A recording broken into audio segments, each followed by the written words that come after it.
Assalamualaikum warahmatullahi wabarakatuh. Saya di sini ingin menjelaskan beberapa bungke hari ini. Bungke yang pertama.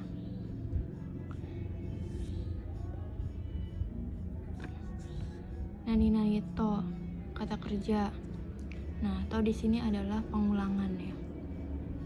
Contohnya seperti ini isi. Di sini isi. Nah, di sini to yang pengulangannya. Nah, di sini itu bisa kata kerja atau kata keterangan. Jadi kalau diartikan itu biasanya dari sini dulu, dari belakang. Nah, baru yang isi ini diartiinnya terakhir ya, yang isi di sini. Nah, di sini bentuk asli. Kalau bentuk asli partikel to. Nah, di sini itu tanpa merubah apa yang diucapkannya ya. Contohnya seperti ini. Nihonge ikimasu. Nah, jadi di sini tetap bentuknya mas, tidak apa-apa kalau menggunakan tutup kurung seperti ini. Nah, baru di sini to pengulangan terus apa. Nah, kalau tidak menggunakan kurung, di sini menggunakannya syarat, bentuk syarat partikel to, partikel to pengulangan. Contohnya nih honge iku to nani. Nah, jadi kalau rumusnya yang to itu kan biasanya menggunakan bentuk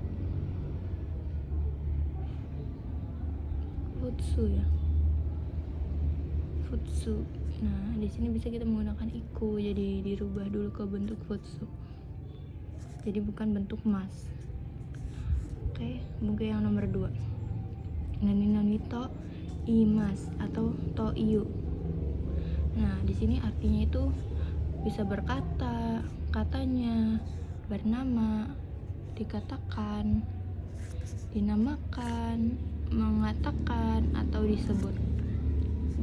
Jadi artinya ini ya, semua ini. Nah, dari to imas, kalau bentuk T-nya menjadi to ite. Nah, to ite ini biar lebih singkat, to i-nya ini dihapus ya. Jadi sisanya itu t. Jadi t di sini itu artinya to imas ya. T-nya itu artinya to imas, yang artinya itu berkata atau lainnya.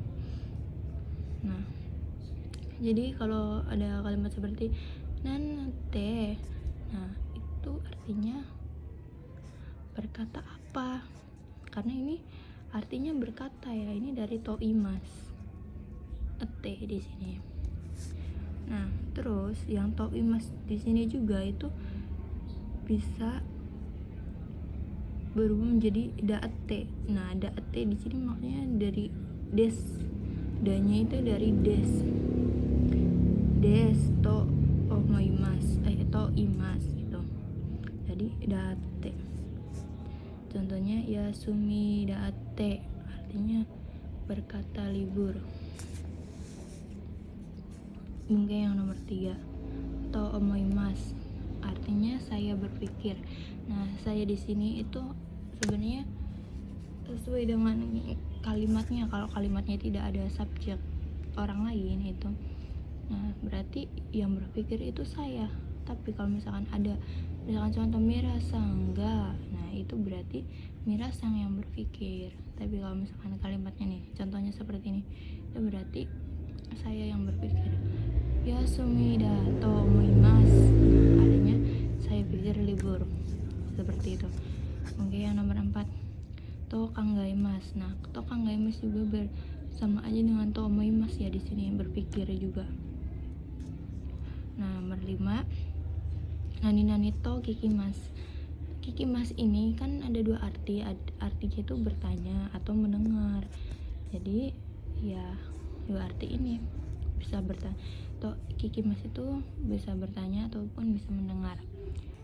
Mungkin nomor 6, Nani kanoke. Kanoke adalah sebuah kalimat kebiasaan ya, kata kebiasaan.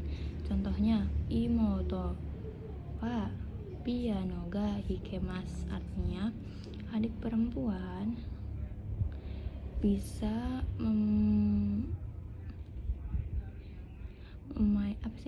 memainkan piano. Nah, hikemas dari di sini itu dari hikimas. Kita rubah ke kanoke, jadinya hikemas. Nah, karena di sini sudah bentuk kanoke kebiasaan, jadi di sini ya ini partikelnya tuh menggunakan partikel ga. Contohnya terus yang mungkin yang nomor 7, koto ni narimas. Nah, koto ni narimas ini artinya itu diputuskan atau memutuskan. Nah, koto ni narimas ini bisa menggunakan bentuk kamus dan juga bentuk nai. Bentuk kamusnya contohnya iko koto ni narimas, yang artinya diputuskan pergi. Kalau menggunakan bentuk nai, ikanai koto ni narimas, artinya diputuskan tidak pergi, seperti itu. Oke, yang nomor 8, ni narimas, menyopankan. Ni narimas ini fungsinya untuk menyopankan ya. Jadi kalau di sini ya kata kerja itu masnya tinggal dicoret langsung ni narimas. Terus kalau misalkan kata sifat i itu i-nya berubah menjadi ku. Kalau kata sifat na itu ni. Nah, kalau kata benda juga ni sama ni narimas gitu, menyopankan itu berarti. Oke, yang nomor 9, yonishimas. Yonishimas ini artinya itu berusaha untuk. Nah, yonishimas di sini itu bisa menggunakan bentuk kamus dan bentuk nai. Di sini tabako suwanai yonishimas, yang artinya berusaha untuk tidak merokok. Jadi yonishimas di sini, kalau yonishimas yang bertemu dengan bentuk nai atau bentuk ro di sini itu berarti itu artinya berusaha untuk. Mungkin nomor 10, kotonishimas, artinya memutuskan untuk.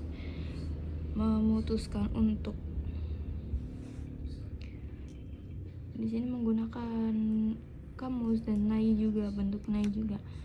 Benkyou suru kotonishimas, yang artinya memutuskan untuk belajar.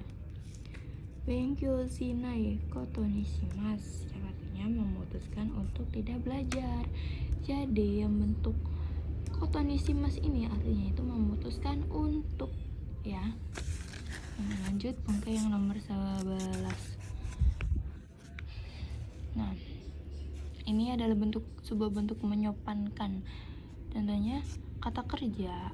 Kata kerja itu didepani oleh o, terus kata kerja, terus tambahkan shimas. Nah, itu adalah sebuah kalimat merendahkan diri. Yang mungkin yang nomor 12, ikokei to shimas. Nah, ikokei to shimas ini berusaha untuk juga, sama berarti sama seperti ini ya, yang yonishimas. Nah, selain yonishimas juga bisa menggunakan ikokei to shimas, artinya berusaha untuk. Nah, karena bentuk ikokei jadi kalimatnya seperti ini, tabeyo to shimas, berarti berusaha untuk makan. Mungkin yang nomor 13, kata kerja kamus atau nai yoni. Nah, supaya atau semoga. Contohnya go kaku suru yoni benkyou shimas. Nah, jadi kalau yoni di sini itu artinya itu supaya atau semoga, bukan berusaha untuk. Karena bedanya itu kalau misalkan berusaha untuk itu yoni langsung shimas, yonishimas. Nah, itu berusaha untuk. Tapi kalau misalkan kata kerja kamus naik yoni terus disusul dengan kata benda atau kata kerja lain, itu nggak langsung shimas, berarti artinya supaya atau semoga. Kayak ini, yoni benkyou shimas, kan ini di sini ada kata bendanya lagi kan, berarti supaya tuh semoga. Bungkai yang nomor 14, ukemike songkeigo. Nah, ukemike di sini itu sama dengan songkeigo, sama aja ya.